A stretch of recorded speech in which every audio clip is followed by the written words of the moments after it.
Welcome to the Intentional Leader Podcast presented by Reenergize Professional Coaching. We appreciate you listening in and learning with us.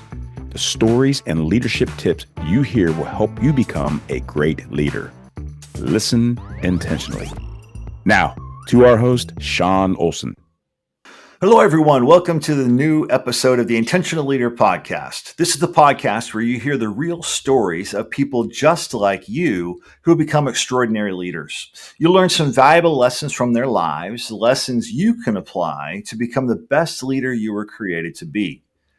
When you become an intentional leader, lives are changed. I'm your host, Sean Olson. I'm an executive coach, business owner, author, and speaker. Thank you for joining us today. Today, listeners, I'm happy to introduce a wonderful man, but a friend that I've known for a while now. His name is Patrick Donadio. Patrick is based in Columbus, Ohio. He is a communication strategist, a speaker, a coach, and an author. Patrick, welcome to the Intentional Leader Podcast. Hello, Sean. Great to see you, my friend. Good to see you too. So I know that you have done podcasts before and you've actually kind of built your career around speaking. And so this is not a nerve-wracking thing for you, but we're glad to have you. Patrick, you're familiar with our podcast that we start every show with the same question. We just want to get to know our listeners and understand how their journey in becoming a great leader can help our listeners realize they can become that great leader too. So kind of give us a walk through your professional career and the leadership lessons learned along the way. Well, thank you, Sean. It's great to be with you and all your listeners. And, all of us have a story. So, my story is probably no different than a lot of folks. I grew up in a very small community. All my grandparents came from Italy. So I was very fortunate that my grandparents lived next door. So I really kind of got an enculturation of learning and hanging around older people. And I think as a leader, when you get comfortable working with all kinds of folks, a lot of this comes from our previous experiences. Yep. So I grew up in a small town. I went to Catholic schools, which meant that I was involved. So I was a reader at church. So early on, I had an idea that I really liked, being in front of people. And I remember doing the MC for our 8th grade program. So part of what I'd like our listeners to think about is really leadership doesn't start when you start your work. It actually starts early in your life. And you think about where you were and where you came from and what you learned. And all of those things are the kind of things that shape you into the kind of leader you're going to be. So I know we don't want to hear about my early journey, but I think it's important to get that kind of perspective because I was a student council president, in high school. Likewise. And I was in musicals. I was in music. I was like very involved. High school was great. I loved high school. Mm-hmm. And the thing about being a great leader is finding someone who believes in you. And we don't just get there on our own. We get there when we have a team of folks, particularly you have someone who believes in you. And I've had those kind of folks. And I just want to share 2 quick stories. And I'm going to jump into my professional career. I was an athletic football player in 9th grade and I got some injuries, so I couldn't play. So I really liked the sport. So I stayed on to be a manager. And, a manager is like not a great thing, but I love sports and I knew that I didn't want to let go of that. And when I was a manager at high school, the head coach said to me, I like you and we're going to need an athletic trainer next year. And I'd like to send you away to athletic training school. I said, wow. Oh my gosh, I don't know if I could do that. He goes, oh, you could do that. I said, well, I've never been out of my hometown. He goes, it's fine. You'll be great. So he sent me to Miami University. I went to a 10-day athletic training program, came back, and I became the athletic trainer. And what a big, big impact that made on me to have somebody believe in me, to encourage me to step up. And, the thing that's interesting, I was a kind of heavy, chunky guy. And once I became the athletic trainer, it just changed my whole perspective of myself. And I started working out. I lost weight. And it was just an amazing thing. And then another quick example that I want to just get our listeners. Let me press pause really quick on that. You hit something really key, and I want to dive in for a second. Yeah. It changed your view, and so you started to go about that journey to lose weight. What was it about that new role that made you say, I have to get better? Yeah. Well, I think I felt better. I think people, like when you're a manager, let's think about it. People look down on a manager. You're the manager. Sure. You're not the star quarterback. But when you're the athletic trainer, right? I had my own little white uniform. I had a shirt with my name on it. people looked up to me. People were asking me, "Oh, hey, I've got this injury." So it really kind of shifted the way I saw myself. And once Yeah. I saw myself in a different way, and this is something you and I know, Sean, that we don't Yep. learn in school. It's about the mindset. We could talk about that in a little bit. But once I saw myself differently, I really began to think about myself in a different way. And I I thought, love that you know, I, phrase. I see myself as better than what I am. And I'm dumpy, I'm frumpy. I never looked at myself that way. But once Yeah. I got that perspective, it just shifted a lot of things. So I I love just want that. people to realize being a great leader starts with having people that believe in you, who think you have the possibility and the capability of taking it up a notch. Mm-hmm. I Yeah. love it. I love it. Yeah. That's, I love that phrase of I saw myself differently, Yeah. but then you did something about it, right? This is the Intentional Leader podcast. You were intentional then Exactly. at doing something about it. Awesome. So press play. Continue on. Yeah. Well, one more quick example. So I was in High School Musicals, and we were promoting one of the musicals, and I asked the principal if I could do a quick morning announcement. Mm. And so I did, and it was kind of fun. And he said to me, you did a nice job. I would like if you would come once a week and do the morning announcement. I said, really? He goes, yeah, just come in once a week. Well, that's how I got my whole concept about, you know what? I would like to be in broadcasting. And Wow. that concept just shifted me. I went to Higher University. I got an undergrad degree in radio and TV. I did a lot of radio because I got a face for radio. If you're watching me on I camera, use you'll that know. phrase. I use that phrase for myself, not Yeah, you. right. Yeah. Yeah. But again, the idea of just being put in opportunities. And when I went to college, I worked my way through school, which you can't do today, right? It's so expensive to go to school. But I had summer jobs, and I had a work study program, and then I became a resident assistant, which are the students that work on the residence halls.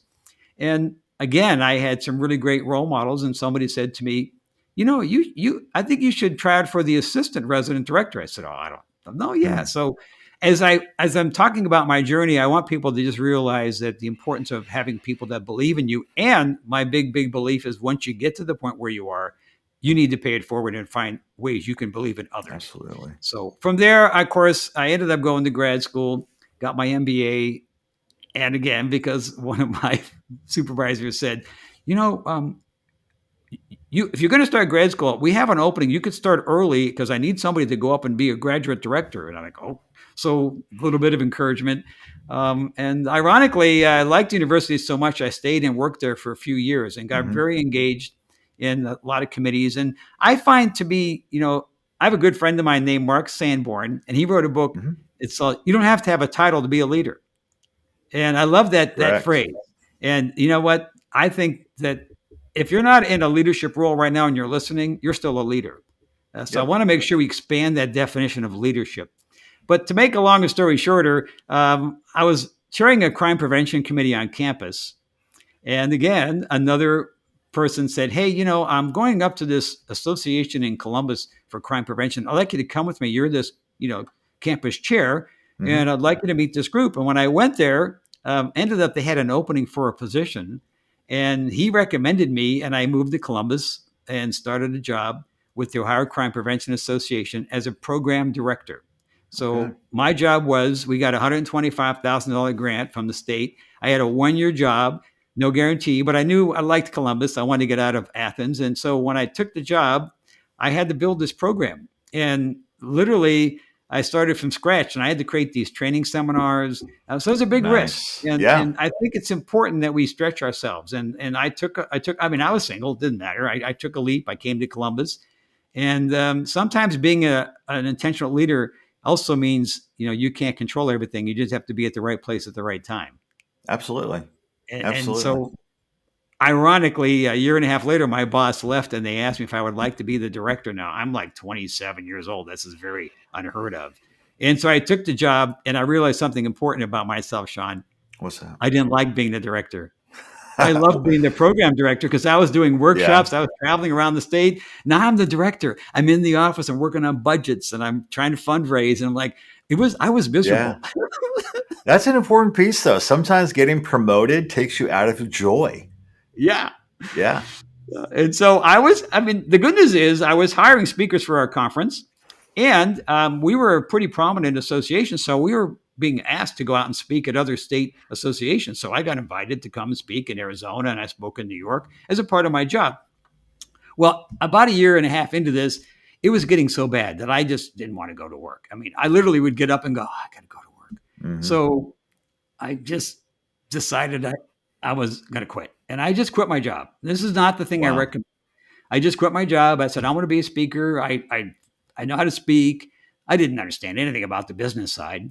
And luckily, one of the speakers I had hired was a member of the National Speakers Association. And we were talking, and he said, well, take me to breakfast and I'll tell you a little bit about, NSA.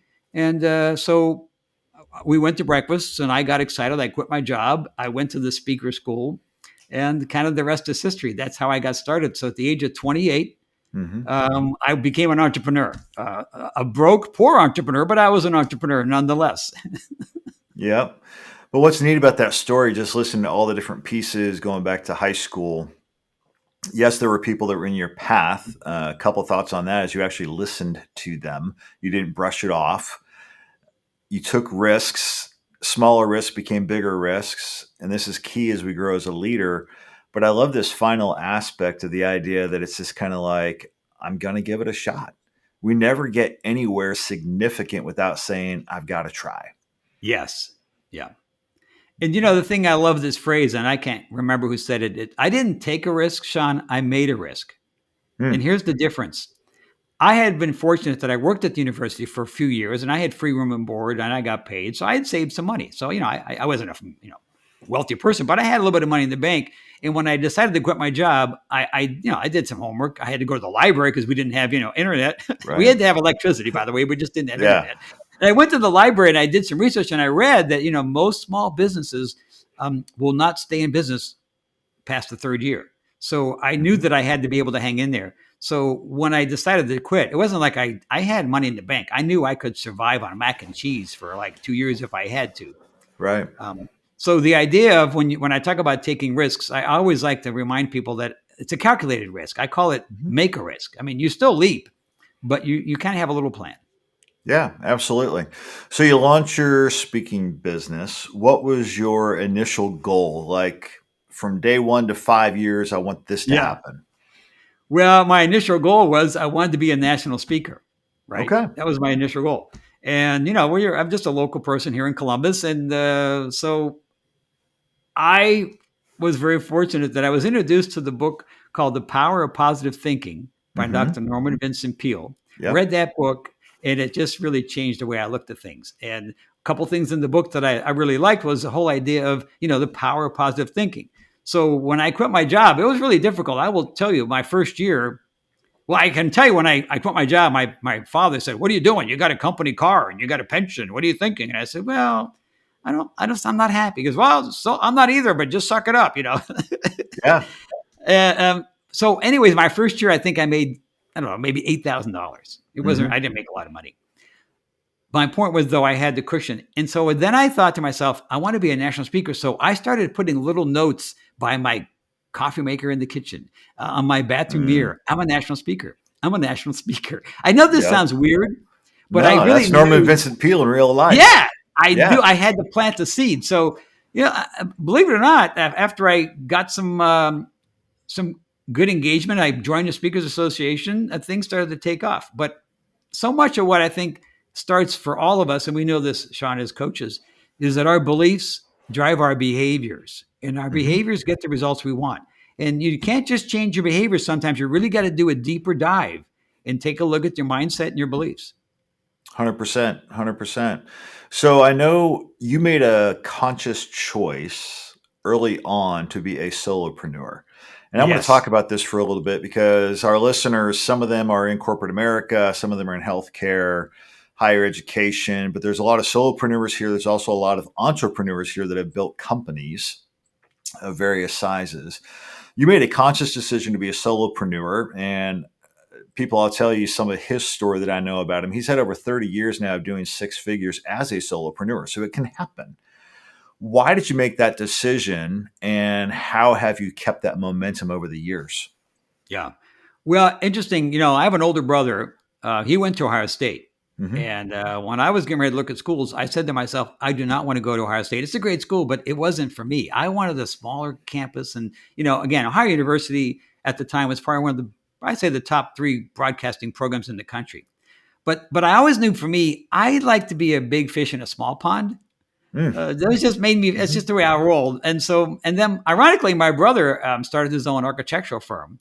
And probably close to the same time, I didn't know I wanted to be a solopreneur initially. I just knew I wanted to quit my job. I mean, I could have grown a business, but as I started to learn more about from my brother, the kind of work involved and the effort, and it just didn't seem like it was for me, and I love the fact that there's no right or wrong way, right? We all have opportunities to do it our way. And I found for me that it was more effective if I could just do it as a solopreneur. Now, that doesn't mean I had hired some contractors. I had some people helping me, but I never wanted to grow a business with employees. And that was a conscious choice. Yeah. So I know you're doing really well. You're developing the speaking. So kind of pick us up. Like, I know you had a transition 20 years ago, but talk about some of the workshops you developed and what you were doing in that first 20 years. Yeah. Well, the first thing I did was I went out and looked for what I call low-hanging fruit. And I figured out who were the folks I already knew that I could go work for. So being a past director of the Crime Prevention Association, I went into the area of law enforcement. So I actually spoke for free at the governor's conference in New York. The next year I told them I'd love to come back, and they hired me as a speaker. I went to the Ohio Sheriff's Association. So, I went to where I was known and what I knew.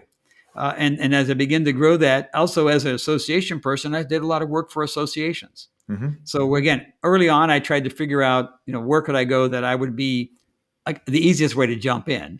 And then from there, I think the best thing I did was join the National Speakers Association, because here I was with a bunch of folks who were doing what I wanted to do and were some years ahead of me. So by joining NSA, I had folks who were sharing with me and teaching me, and they're doing what I talked about. They're paying forward. And then I learned, again, from just going to the meetings, I learned how to sell. I learned how to market. I learned how to close the deal. And then, of course, I joined the National Association. And then, of course, I got to see, the big kahunas. I met Zig Ziglar. Ironically, I met Dr. Norman Vincent Peale. You want to talk about it. He was 93 years old. He spoke at the conference, and I was like, oh my gosh, this is my idol. So again, by going to the national level and to kind of see what kind of caliber of speakers, Zig Ziglar, right, Stephen Covey, Tony Robbins, I start to see those kind of folks. And, a good friend of mine, his name is Nito Cobain, and he's also a member of NSA. He's now the president of High Point University. And another person I would call as an informal mentor, he said that you are some of the people you hang out with. So if you want to be a great person, hang out with great people. Absolutely. And I think by, again, going at the national level, it really helped me kind of get the vision for what I wanted to do. And then from there, things kind of took off, and I started, doing some national speaking and really started to hit the market. I was probably, I don't know, 4, 5, 6, 8 times a year, I'd be doing some national conferences. Now, the thing that's interesting, this is kind of a little more than maybe you want to know, but I didn't get married till I was 35. Okay. So I was single, and I think it was helpful because being single, I could take even bigger risks. Absolutely. With growing my business. I don't have to worry about feeding a family. So by the time I met my wife, I'd probably been doing this for probably 9 years, and my business has really taken off. And I had a chance to actually go as a Goodwill ambassador to Japan in 1991 through Rotary. And that to me was just a wonderful experience as well, where I got to learn, a lot about culture and just meet a lot of interesting people. So the concept of, growing your business is really a process. That's one of my favorite phrases. Most people think about events, and most things aren't events. They're a process. Correct. They are. And it takes time. And one of the things I like that you shared there, just kind of like a leadership lesson that I heard in that, we have that word solopreneur, which just basically means I'm looking to build a huge company with employees, as you stated. But solo does not mean alone. Yes. You had the connections, you had the network, and you had the NSA. You were tapping into people and friends. And I would even go so far as to say, if you're not building a company and trying to be a solopreneur, there's even a greater need to find those people through networking. You can't do it alone. I agree 100%. And, mastermind groups were a very important part of my early career. And I'm still in mastermind groups, but a mastermind group, if our listeners don't know about that, and I know Napoleon Hill came up Mhm. with the concept of the mastermind group, where you have a group of people who are, experts like you, may not all be in your same field, and you get together occasionally and you help each other. So Absolutely. it is a journey. Yeah. Yeah. Well, I know you had a shift in your business about 15 years ago because you wrote a book, and that book is called Communicating with Impact. Tell our listeners why you wrote the book. Yeah. Well, as most people know, if you're in the business as a speaker or even as a coach, one of the best things you can do is build some credibility. Hmm. And the other thing I was learning is that I started doing some coaching right before I started the book. And coaching, is about helping others. And I realized that, I can't help individuals because they really couldn't afford to have me come speak to them. So if I could come up with a way that I could really get people information without having to necessarily come to a workshop would be helpful. Now, the book actually came after the business. So I didn't write the book. Hmm. And like most people have a book out right away. I was probably 2 decades into my business before I wrote the book. And here's what I did, Sean. It's a little different, but I was teaching communication classes and presentation skills for years. And people would say to me, "Do you have a book?" I go, "No, I don't have a book." "Well, yeah. So I decided I didn't like to write. So I Hmm. recorded my workshop. I had it transcribed. I had somebody transcribe it. And that's how I started my book. Nice. I took the transcripts and then I started to massage it and work on it. And I didn't even have a process then, right? I just Hmm. had an idea for a book. And to me, the thing that I think makes my book a little unique, because a lot of people talk about communication skills, but not everybody has actually sat down and thought through how can you create a process that people can utilize to help get greater results. And that's kind of the piece that I'm proud of the most about, is having created this process in addition to the book. Yeah. What I like about how you got to the book with recording your workshops, the phrase out there is that everybody has a book in them, right? The question is, how do you get it out if it's Yeah, sitting in there? And so yours is just a unique thing of you have these workshops you're already doing, you're speaking, so you recorded it and kind of brought it all together. And I say that because there's so many people listening that are writing blogs, doing short videos, creating content. Repurpose it, put it all yeah, together, make it yeah. flow and have a process behind it. And boom, you've got your centerpiece. Exactly. Yeah. And today Yeah. there's so much technology around that makes it so much easier, right? I mean, even to get my book, even to get my workshop transcribed, it wasn't like now I can record it and it's going to be automatically transcribed. I had to find somebody, had to send them a cassette tape. They had to, Yep. they had to type it and send it What's a back to cassette me. tape? No, Yeah, yeah. right. Yeah. Exactly. So walk us through communicating with impact. What is that process you've created? Yeah. Well, you're going to love the first step, Sean, because it just ties in very nicely with your title for your podcast, because the impact process is an acronym, Hmm. IMPACT, and they're the 6 keys that I've uncovered that are really critical for great communications.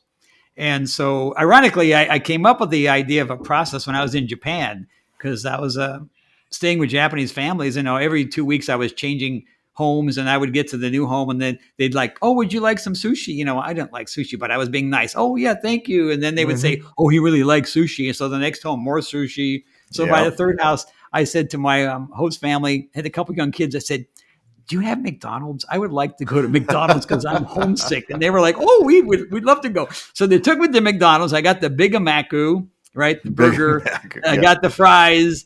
And when I was eating those French fries, I thought, you know what? These fries taste exactly the same as they do in the States. And that's when the idea went off. You know what? Mm, Recipes and systems is so important. So the yeah. impact process is a system that you can use. So I'll walk you through the 6 keys. They're very Yep. easy to remember. It's not easy to implement. It's easy to remember. The I is intention. Okay. So I love your title. The first step to communication is to think before you speak. So what's your intention for your communication? The M is for the message and the method.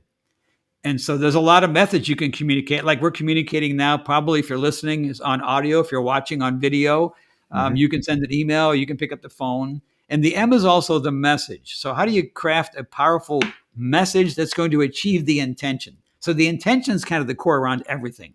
The P is the person. So everybody's different, right? We got Hmm. introverts and extroverts. So how do you personalize the message to the person? And that's the IMP part, or the I am planning. The ACT part is still the planning, but now you're going to talk about how do you plan the delivery. So the Hmm. A is activate, And there are two types of activations I talk about in the book. One is active listening, and the other is active engagement. And by the way, Sean, I'm just kind of curious. I don't know if many of your listeners would know the answers to this, but I'm going to ask you this question and see if people at home can also respond. Have you had a formal 60 to 90-minute listening seminar? Meaning, have I executed one? Have you been to one? Have you done Formal workshops, attended? listening? I honestly, I've had ones that have not that long. No, not that Yeah. like that was the focus. It's Yeah. been an element of many, but it's never been the sole focus. Yeah. You know, I've been teaching this topic for 2 decades, and I ask this question a lot. And I just spoke last night. I asked the audience the same question. Guess how many people respond when I ask if they've had any formal listening skills training? Probably one, if any. Yeah. It's 10% at the Yeah. most. Yeah. Last night, nobody raised their hand. I was surprised. So active listening to me is a very, very important skill set. We know that as coaches, right, Sean, how critical that is. So that's the A step. But also the A step is active engagement. And I've been tracking the Gallup studies on engagement. And, you know, even engagement's been an issue, but even more so now since COVID. So how do you engage people physically, mentally, and emotionally? So again, once you've crafted the message, you want to think about how do we get people engaged in the message? The C in the impact process is clarify, right? The meaning of the message doesn't always come from the sender. So you want to make sure that you both get the same message. And that's what we talk about, checking for understanding. And then the last step in the impact process, the T, is transform. And I talk about two types of transformations. There's an internal transformation and an external transformation. And what we're talking about is how do you transform your words and your actions into the intention? So everything comes back to the intention. So that's kind of a quick high-level look at the impact process, the 6 keys. And in the book, and ironically, you know, most people like look at a book and they go, oh, that's nice. My book is, since it was transcribed from our workshop, it's more like a workbook because every chapter is just packed full of tips and tools and techniques. And that's just the way I wanted it because that's the kind of book I like to read. I like it. So listening to the 6 steps there, yes, it's easy to remember, which is awesome. Difficult to implement. Obviously, there's a direct tie into one-on-one communications or communicating to your team and things along those lines, especially when you think about the active listening and such. How does that same process translate to maybe a cohort, larger group, like 20 people, if not even like a keynote speaking engagement? How do we take some of those same principles and translate it to the large audience? Yeah. Well, that's great. I have a workshop called Presenting with Impact, where I take the impact process and just focus totally on presentation skills. And so, first of all, you know, communicating is communicating, right? Whether it's a face-to-face phone call, email, even an email, you know, the same things apply. You still want to have engagement in an email. You may not be actively listening, but you want to engage, you know, the reader so that they're going to want to respond. So, but when it comes to presenting, the thing I like about the process is that it's really a great jump-starting tool. And in the M step, thinking about presenting, Sean, I talk about a mind map because a lot of folks have to create content and sometimes they get stuck. And I've learned over the years that don't start with the opening. Right. People want to do a speech and they go, oh, what am I going to open with? I just had a call this morning and the client's like, well, I want you to help me. And I'm struggling with the opening. I said, forget the opening. Let's just work on the content. And we'll come back to the opening. So the mind mapping technique, which is in the M chapter, is a great tool to help people create content. So when it comes to presentations, just like, you know, any kind of communication, there's an opening, there's a body, and a closing. And in terms of the body, you know, you create the content. And then my 2 favorite areas to do my coaching around are openings and closings. In fact, those are also the 2 common mistakes I see most often when I coach folks on presentation skills is either they have no opening or very poor opening or no closing or very poor closing. So yeah, you're right on target. The impact process really works in both cases, whether it's face-to-face or in front of a group. Yeah. So I know today this is your business where you're doing public speaking still, but you're teaching the impact process. I know you've done it in companies, you've done it in higher education, different realms. For our listeners, if they might want to tap into you, why are these organizations reaching out to you? Like, what's their felt need that would say, hey, we need to bring in Patrick? Yeah. Well, again, the biggest need is to get results, right?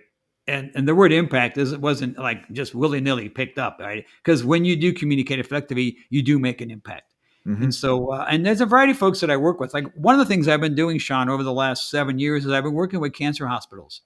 And around the country, I think there are, I don't know, maybe 50, 60 National Cancer Institute accredited hospitals, and they have to come up for renewal every 5 years. Mm-hmm. And they, the National Institute comes in and they want to see how they're doing. They want to make sure that they're meeting the standards. So ironically, I started here in Columbus, Ohio with Ohio State, the James. And when they come in, they have a 1-day review where their team has to get up and make presentations about what they've done. So talk about a tough challenge. You've got a physician or an administrator that's got to get up and they got 15 minutes to talk about what they've done in the last 5 years. And then they have to take questions for 15 minutes. Right. So yeah, anybody can get up and speak, but if you really want to make an impact, it takes a little bit more than that. So that's one of the things that I think people bring me in is so that they can have more compelling content, that they can actually get greater results. And most importantly, that it can take less time and they can have more fun because so many people get stressed out about making a presentation. Yeah. So I know with a lot of people that we coach and the workshops that we do with Energized Professional Coaching, there's a lot around communication, a lot around productive conflict, things along those lines. And I know companies are always looking for, how do we teach this group of people how to have productive conflict, or this nuclear team? How does your program and communicating with impact tie in that realm? Yeah, well, in the P step, of course, we talk a lot about personality styles. Mm-hmm. And whether it's Myers-Briggs or DISC or Herrmann brain dominance, they're ironically they all go back to 400 BC Hippocrates, because Hippocrates was the first person to start to think about, hey, we're different. So I think one of the things that's really critical when you're even thinking about conflict is, number one, sometimes it has nothing to do with you. It just has to do with you got two people that are different who have to figure out how to adapt and communicate. Mm-hmm. Definitely. People that are different. That's the thing. It's interesting as we're coaching people. We live in a world today where if they find somebody who is different, they focus on it as a negative. Yeah. Instead of realizing that's actually some of the richness of life. If we were all the same, it'd be boring. Exactly. And that's the great thing about what we get to do, you and I. We get to meet so many different people, right? And, absolutely. I think that's the fun thing about being an entrepreneur is that, you're not doing the same thing every day. We're doing the same thing, but we're doing it with different people. So it's really never the same. Mm-hmm. Because everybody's unique. Absolutely. Yeah. Well, that's outstanding. Appreciate hearing that story. Appreciate hearing about the book and the impact that it's having. Patrick, you know that we finish every episode of the Intentional Leader podcast with the same question. And that question is this: what is something our listeners can do intentionally today to lead more effectively? Love it. And I'm going to jump to the T-step and the impact process on transformation. And I think for all of us, whether you're just a regular employee or you're a leader, we all need to continually get better. In fact, I have a workshop called the Kaizen Leader, which I learned about Kaizen when I was in Japan. It's the continuous improving process. So my final tip for your listeners is that as often as possible, take a step back and ask yourself two simple questions. What did I do well? And what can I do differently the next time? And those words are intentional. Well and different. I don't say, what did I do well and what did I do wrong? Like, what did I do well? Because you want to focus on what you did greatly. And one thing I've learned over the years, if you want to really, really get great impact, you got to have great confidence and self-belief. So the better you feel, the better you perform. So the well part is very helpful. And the different part is where you take a look at what can I try to take it to the next level. So WD on a regular basis. And if you want to be a great leader, if you did it a couple times a week, you'd be surprised at the results you're going to get. Great tip, WD, well and different. Patrick, it's been great to have you here. Listeners, if you want to follow up with Patrick or follow what he's doing through LinkedIn or his website, you can find those links in the show notes. Patrick, thank you for being on our podcast today. Thank you for being a friend, and thank you for impacting people with your work. Great to be with you, Sean. Keep up the great work, my friend. Thank you. Talk to you later. Thank you for tuning in to this episode of the Intentional Leader Podcast presented by Energized Professional Coaching. Be sure to see the show notes for links to Energized Professional Coaching and links to contact our guests. Now, hit that subscribe button so that you are alerted with every new episode of the Intentional Leader Podcast.